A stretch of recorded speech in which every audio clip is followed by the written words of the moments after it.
Salve. Salve. Atur yang saya hormati, para panitia yang saya hormati, para penyuluh, calon penyuluh teladan se-Kalimantan Barat. Besok akan ada pemilihan ya. No money, tidak ada uang untuk digratifikasikan, bukan menjadi penyuluh teladan. Hari ini kita dalam semua pertemuan biasa hanya 3 hari, tapi kali ini kita 4 hari ya. Artinya besok kita lebih banyak akan bersama Dewan Juri yang akan kami pandu untuk melihat bagaimana pelayanan kita selama ini. Saya di ruang makan tadi sedikit omong-omong melalui penyampaian representasi dari beberapa kegiatan kita lewat video dan tulisan-tulisan. Disitulah akan membuktikan bahwa kita benar-benar bekerja sebagai penyuluh nanti. Jadi di sana akan kita ketahui. Baik, Pak Nugroho yang kami hormati, perlu kami sampaikan bahwa peserta ini terdiri dari penyuluh ASN atau PNS dan juga penyuluh non PNS dari 13 kabupaten kota minus Kayong Utara, karena memang sepertinya penyuluhnya penyelenggaranya tidak mengutus penyuluhnya, dan juga para pejabatnya pun diundang, tapi hanya beberapa. Saya dengan Sanggau sudah pulang. Nanti ada dari Langkat yang akan datang, saya dengar nanti akan datang. Karena bagaimanapun pejabatnya perlu mendampingi para penyuluhnya di sini. Seperti apa? Paling tidaknya secara psikologis menguatkan mereka bahwa kami ada bersama kalian. Jangan sampai nanti dilepaskan kalian begitu saja, ditanya oleh jurinya, benar nggak orang ini melaksanakan tugas? Benar, takut dikasih sanksi. Hari ini kita akan mendengarkan bagaimana, benar, terdiri dari 53 peserta. Kalau kemarin itu ada 150 lebih, mereka juga yang hadir ya. Ada yang tidak hadir waktu itu?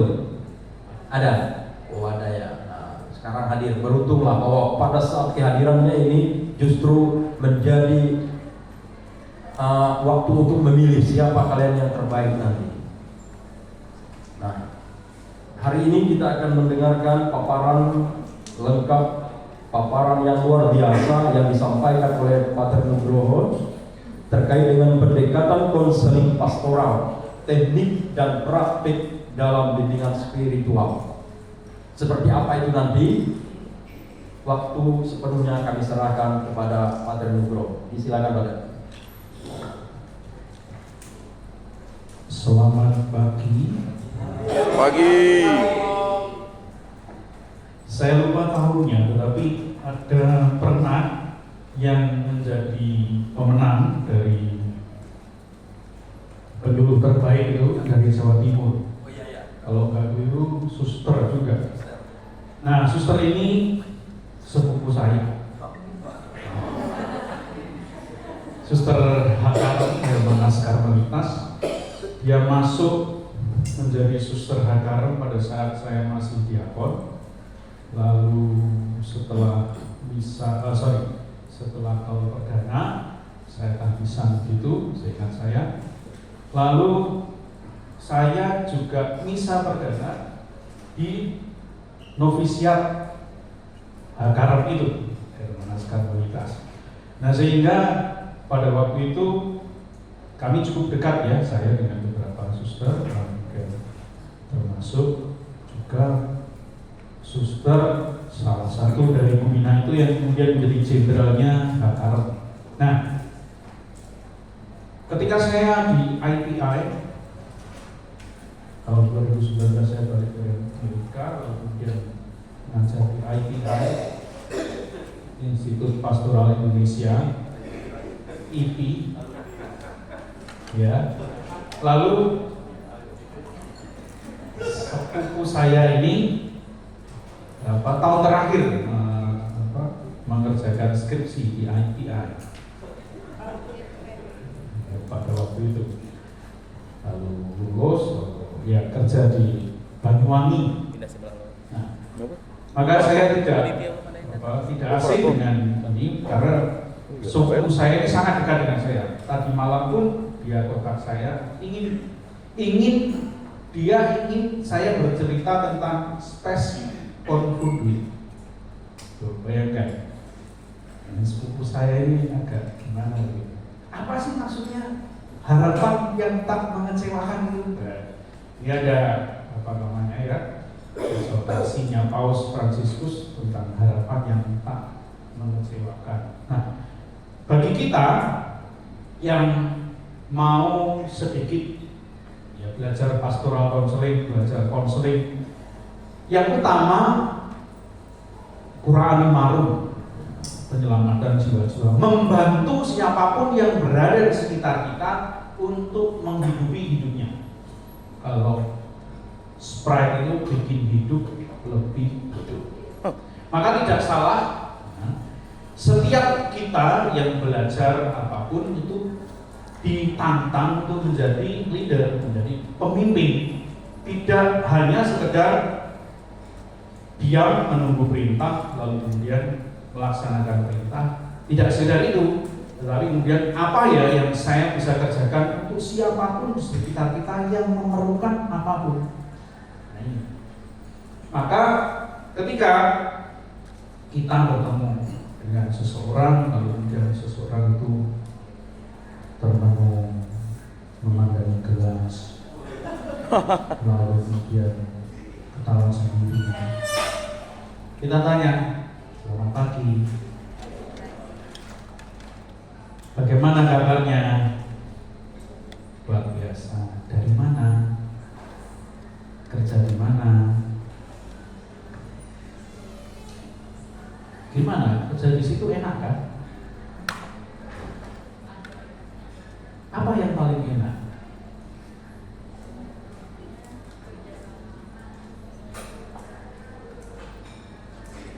Apa yang paling membuat menantang di situ?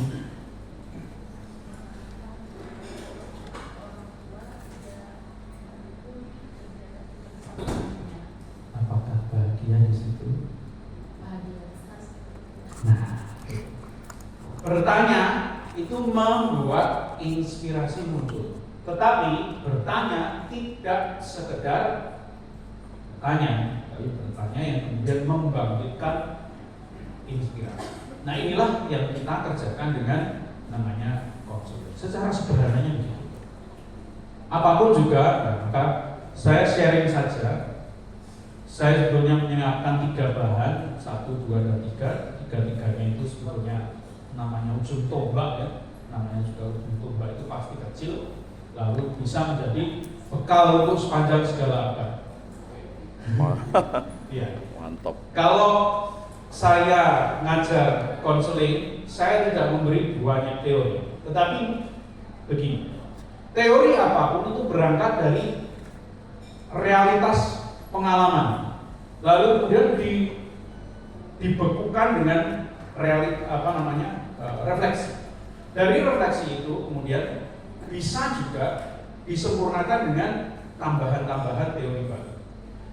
Nah, yang saya sharingkan itu berawal dari apa sih yang perlu sungguh kita kerjakan sebagai seorang pemimpin. Anda dan saya itu menjadi bagian dari gereja, kita semua menjadi pemimpin yang tak terpisahkan dari umat Allah. Maka kita memimpin umat Allah tidak bisa lagi memilih. Oh, saya nggak mau, oh saya enggak, karena kita sudah diceburkan bruder, mantan operator CN, mantan operator CP, mantan. Mantap.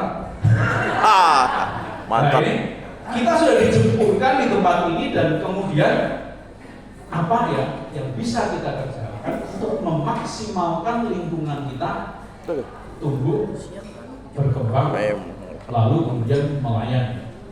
Nah, kerjasama ini, berjalan bersama ini yang kemudian sekarang ini diamplifikasi oleh Paus Fransiskus namanya solidaritas gereja, berjalan bersama gereja. Maka apa yang Anda kerjakan, namanya konseling, namanya apapun, sebetulnya berangkat dari diri kita dulu. Apakah saya sungguh tahu nilai yang saya perjuangkan itu apa? Apa yang paling penting dalam hidup saya? Apa yang paling menggembirakan, membuat bahagia? Nah, setiap orang memiliki hal yang berbeda. Lalu bagaimana hidup bahagia itu kemudian direferensikan dengan apakah hidup bahagia itu sehat secara fisik? Secara fisik itu ya tidak melakukan hal-hal yang kemudian merusak, entah narkoba, entah apa macam-macam, itu merusak. Lalu secara spiritual, setiap kata, tindakan, perbuatan saya mengarah untuk keluhuran Tuhan, misalnya kayak gitu, bersumber dari kitab suci, lalu kemudian juga menjadi langkah gerak kita bersama dengan komunitas. Kita menjadi penyuluh bukan berarti, atau menjadi pemimpin bukan berarti kita itu benar terus, tidak, tetapi paling tidak kita bisa menyumbangkan sesuatu dari hati. Apa ya yang bisa kita berikan untuk sesama kita? Nah, di bagian pertama ini, segala sesuatu yang kamu lakukan untuk salah seorang yang paling hina, siapakah dia? Ya siapapun. Bukankah kita itu kecil dulu ya tidak bisa apa-apa karena sekolah, karena ini itu, karena pengalaman dan sebagainya, kita bisa berkembang. Nah, apa yang bisa kita lakukan untuk semua orang di sekitar kita? Tidak berarti seluruh dunia, tidak, tetapi yang di depan kita. Satu orang ini apa? Satu orang ini apa? Nah, ketika kita melihat ada seseorang yang datang atau seseorang yang ada di depan kita, disitulah sebetulnya panggilan kita untuk membantu menyelamatkan apapun yang ada di dalam kegalauan penderitaan. Siapkah kita? Siapkah kita? Nah, ini yang jawab cuma 3. Inilah kemudian yang menjadi gereja yang terlibat, gereja yang misioner, gereja yang melayani. Bukan hanya menunggu, tidak, tetapi kemudian aktif. Tidak hanya diperintah lalu kemudian aktif, tidak, tetapi inovatif, karena dari dalam aku ingin melakukan sesuatu untuk Tuhan dimanapun aku berada. Bukan hanya menggunakan sarana, tetap laptop apa. Bagaimana kalau nggak punya laptop? Bagaimana kalau nggak punya PowerPoint? No PowerPoint. Ini. Kemudian kita lupa. Yang pertama, halo, hai. Belum di sini, jelas ini belum di sini. Halo, Hai. Yang pertama, hati. Di mana hatimu berada, di situ Hartamu berada. Jangan kita menjadi apapun lalu kemudian kosong. Saya baru saja mendatangkan Jennifer Cordelia, influencer. Anda bisa cek di situ, Cici Pemasmur. Saya katakan ya, kamu nyanyi rohnya sama sekali. Ada 4.500 orang di depannya dia. Saya gini, saya di sebelahnya dia dan dia nyanyi. Saya terasa sama sekali bahwa yang dia nyanyikan nggak ada rohnya. Ampang kalau dalam bahasa Jawa, seperti kayak kerupuk itu, nggak ada rohnya. Saya bilang bukan karena dia cerita itu. Nah, selesaikan itu sebelum kamu nyanyi.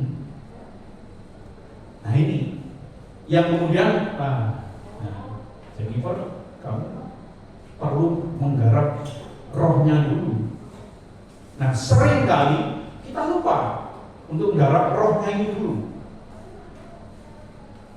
Nah, memang kemudian ya kawan-kawan dari Pak dan sebagainya, atau kita semua di gereja dan sebagainya, paroki, keuskupan punya keterbatasan. Siapapun, termasuk diri kita.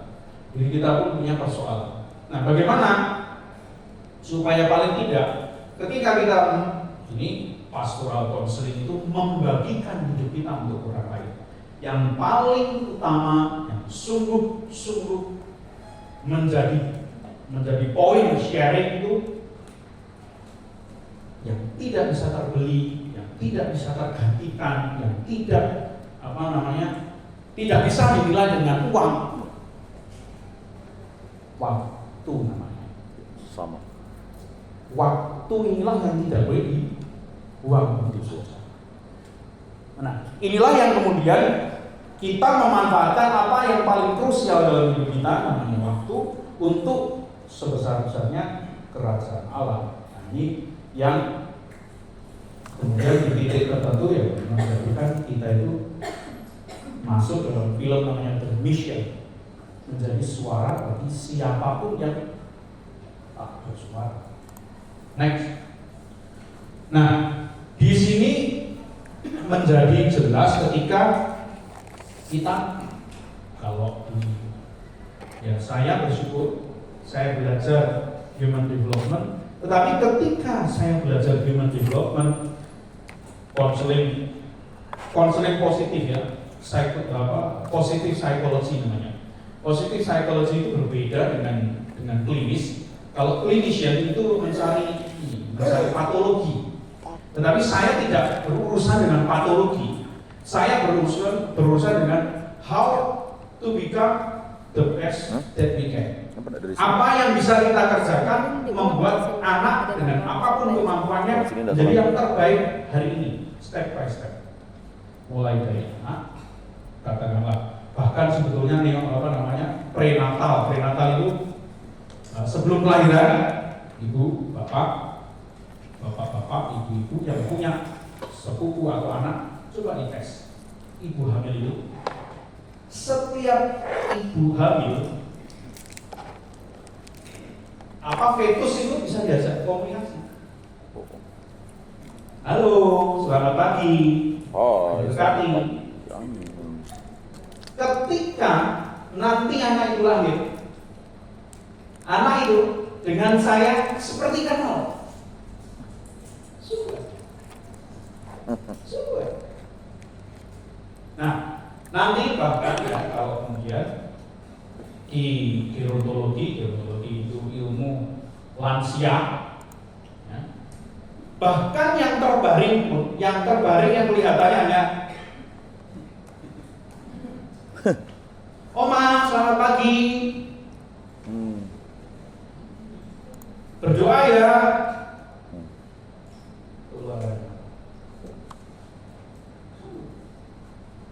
Berdoa ya, pastor datang, berdoa ya. Yuk, berdoa. Saya yakin yang masuk ke dalam surga juga mendoakan saya. Nah, ini spektrum kita di situ. Karena kita petugas pastoral. Nah, inilah yang kemudian menjadi konteks ya, masing-masing paradigma itu. Ya, maka kita semua mesti menjadi bagian dari komunitas kita, entah apapun namanya, di paroki, instansi, di keuskupan, di manapun. Tidak boleh kita itu lewat dari apa yang terjadi di sekitar kita. Kita tidak boleh indifferent sebenarnya. Kalau indifferent itu dalam bahasa kita ya, saya nggak tahu dan nggak mau tahu. Misalnya kata-kata itu kan sebetulnya membuat kita yang next terus. Jadi tadi kemudian kita mengamplifikasi diri kita, lalu juga menjadikan kita bagian tak terpisahkan dari semua spektrum kehidupan. Mulai dari ini yang membuat kita itu menjadi lebih. Kenapa? Karena kita membawa misalnya sabda yang kita wartakan untuk guru, untuk dokter, untuk hakim, untuk pedagang, untuk siapapun, itu bisa dipakai. Tentu saja kerendahan hati dan sebagainya menjadi value yang tidak bisa terelakkan. Terus stop. Tadi saya sudah menyebutkan menjadi kita dimanapun memposisikan diri menjadi pemimpin bukan dalam arti birokrasi, tetapi apa? Memahami hati apa yang ada di sini. Kita membawa hati menuju Tuhan, membawa hati menemukan Kristus yang sudah hadir di tengah kita. Misalnya, Ekaristi itu gagal diterima oleh orang-orang Yahudi. Ekaristi itu apa? Ekaristi itu tanda dan sarana keselamatan yang datang dalam hidup kita. Kristus itu Ekaristi yang hidup. Orang Yahudi melihat Kristus, melihat Yesus, nggak melihat sama sekali bahwa itu Mesias. Dibuang Kristus itu. Nah, kita juga begitu, melihat Kristus yang ada dalam tubuh Kristus itu bisa gagal total. Maka bacaan kita itu celaka. Karena apa? Keselamatan yang di depan mata itu tidak bisa ditangkap. Nah, mengapa tidak bisa ditangkap? Karena kita terjebak dengan misalnya cara berpikir kita. Maka bagaimana kita memurnikannya dengan nilai dan refleksi. Maka nanti kemudian saya menyarankan tindakan dan juga pendekatan salah satu metode itu nilai dan refleksi. Mengapa nilai dan refleksi? Karena di titik itulah dunia kita praktis nol. Saya baru saja di Palau. Saya baru saja mengadakan namanya Catholic Youth Festival, Catholic Youth Fest di Rumah Rakyat Pontianak. 4.500 mahasiswa datang ke tempat itu, nyanyi, misa, praise and worship, pertunjukan seni, bergembira bersama.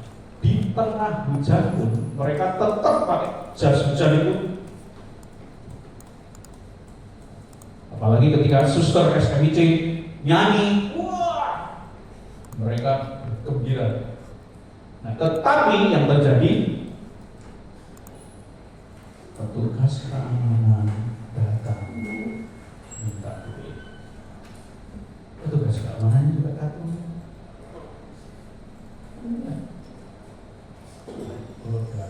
Polres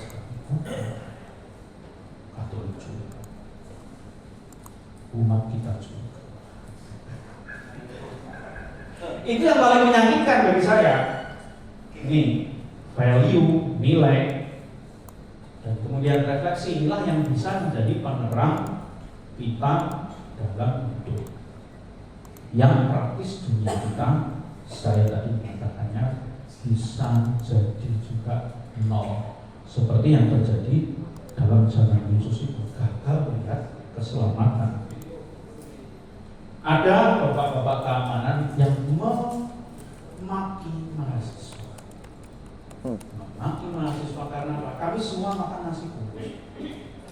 Para mahasiswa semua panitia itu makan nasi kuning. Yeah.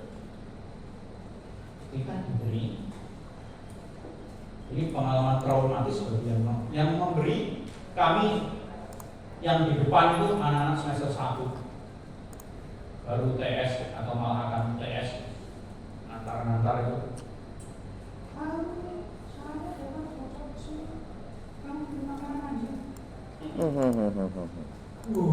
Anak ini balik ke sana nangis. Kenapa kamu diapain orang? Sudah jangan pikir. Loh, ini yang terjadi.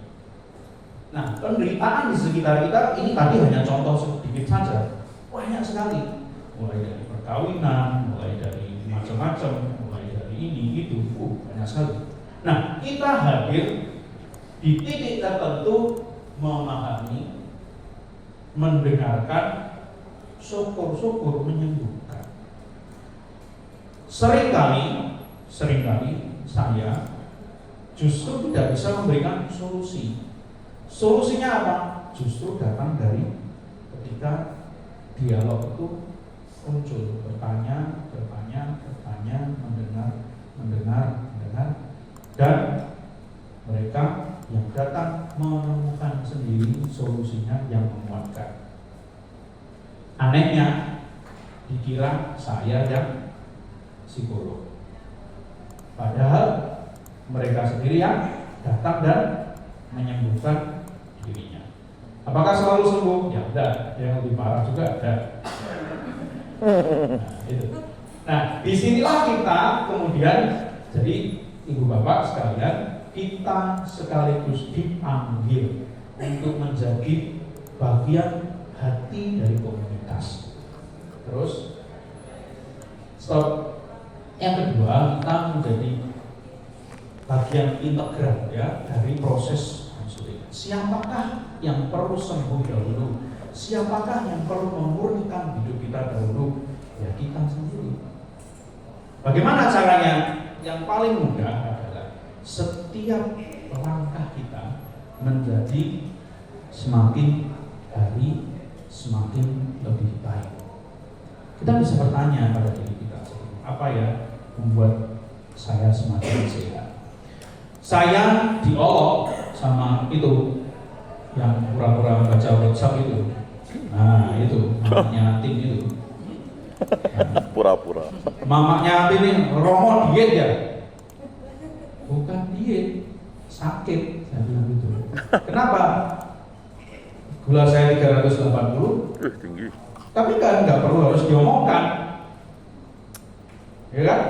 Yang pertama saya berbenah. Bagaimana caranya berbenah? Beli timbangan, letakkan di kamar. Iya kan? Jamu, jaga mulut. Ya. Jamu, jaga mulut. Iya, jamu, jaga mulut. Iya kan? Kita sendiri, maksud saya sendiri yang harus semakin hari semakin lebih baik. Nah sekarang saya bisa tidur nyenyak kapanpun. Ada masa di mana berat badan saya ini 78, sekarang sudah 47 misalnya kayak gitu. Sehingga praktis mirroring namanya, mirroring itu bertanya, kemudian itu kalau seperti yang dikatakan Socrates itu sangat indah. Unreflected life itu unworthy life.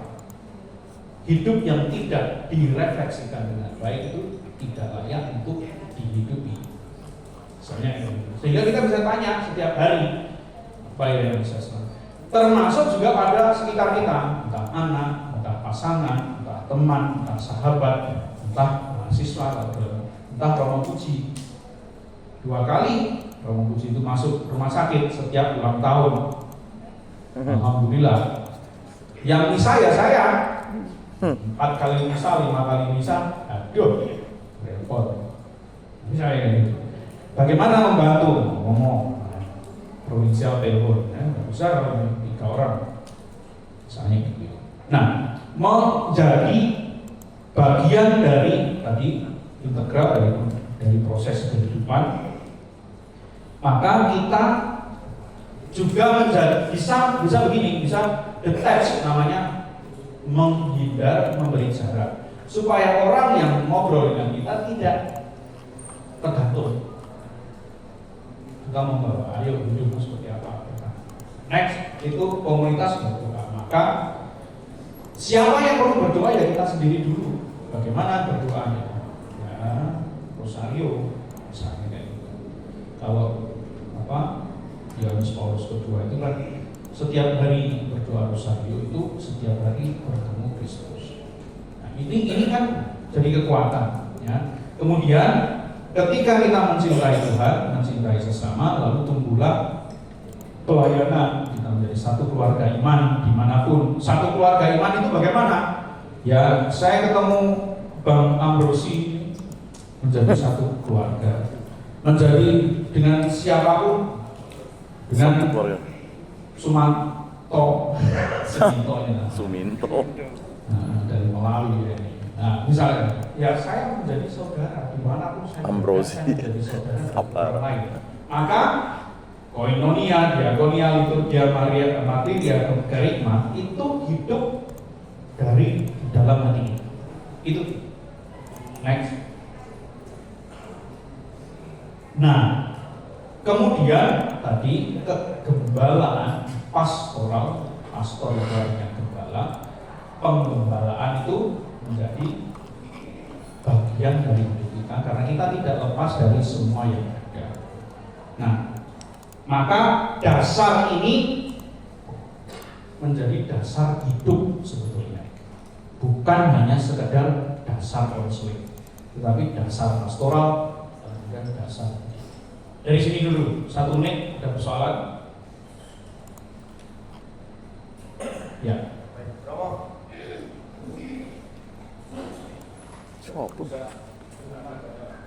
terima kasih Romo. Ibu, ada banyak orang yang bisa ngorek-ngorek luka, tapi nggak bisa. Takutnya para penyuluh juga menjadi konselor. Bisa dijelaskan? Nah, ini sebetulnya di step berikutnya. Oke.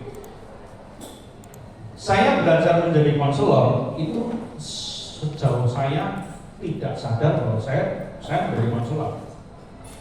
Karena apa? Saya belajar dari menjadi konselor itu saya belajar, tetapi justru saya ingat nenek saya. Nenek saya setiap kali saya datang selalu ditanya, sudah makan? Selalu saya ditanya, sudah makan? Sudah, makan apa? Enak? Enggak enak, lu siapa yang masak? Lu ibu. Kenapa? Oh, lupa. Ya makan dulu. Kamu tadi di sekolah ngapain? Kamu suka? Enggak. Lu kamu yang suka pelajaran apa? Ini gurunya namanya siapa? Nah, kemudian mengafirmasi yang positif toh. Nah, itulah nenek kita yang tidak pernah belajar ilmu human development. Nah, semakin saya tahu, semakin kakek saya juga melakukan hal itu. Jadi bapak saya guru, ibu saya guru, nenek saya guru, kakek saya guru. Guru itu bagi saya family, pekerjaan keluarga, family, kutukan. Nggak bisa cari kerja lain. Jadi saya guru, kakak saya guru. Nah, bagus. Kembali, nenek kita semua itu dari Sabang sampai ke Merauke. Ternyata begitu. Apakah harus belajar ilmu konseling? Ya nggak harus. Tetapi dari mana? Karena hatinya ingin cucunya bahagia dengan tepat. Saya indigo, saya takut kelas 2 SD. Saya tanya, nenek saya tanya, kamu lihat apa? Terus takut. Iya, aku takut. Ya, kamu berdoa. Doanya apa? Ya, kamu berdoa Bapa kami. Bisa doa Bapa kami. Ayo berdoa. Nenek saya bukan Katolik. Loh. Nah, maka kalau menurut saya tadi, nah inilah yang penting ketika kita berani kalau siapa? Dulu juga saya satu STFT. Bang Timo bertanya itu juga dari hati kita yang gelisah, lalu kemudian mendapatkan pencerahan. Kalau kita bertemu seseorang, itulah sebetulnya dari hati kita ingin memberikan puzzle apa. Maka ketika saya datang ke tempat ini, pertanyaan saya bagi Bapak, apa yang bisa saya bantu? Ayo, mari kita kerjakan sama-sama. Nah, proses konseling menjadi indah jika kita tidak merasa lebih baik dari siapapun.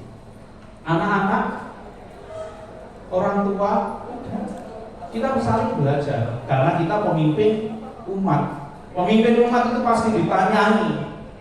Kita memposisikan bukan berarti lebih tinggi dari siapapun, tidak, tapi serving, melayani.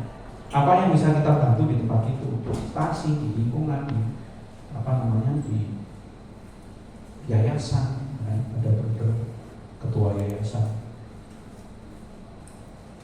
misalnya kayak gitu. kembali kepada pertanyaan itu, apakah kita harus selalu mencari solusi bagi setiap hal? Tidak. Next. Terus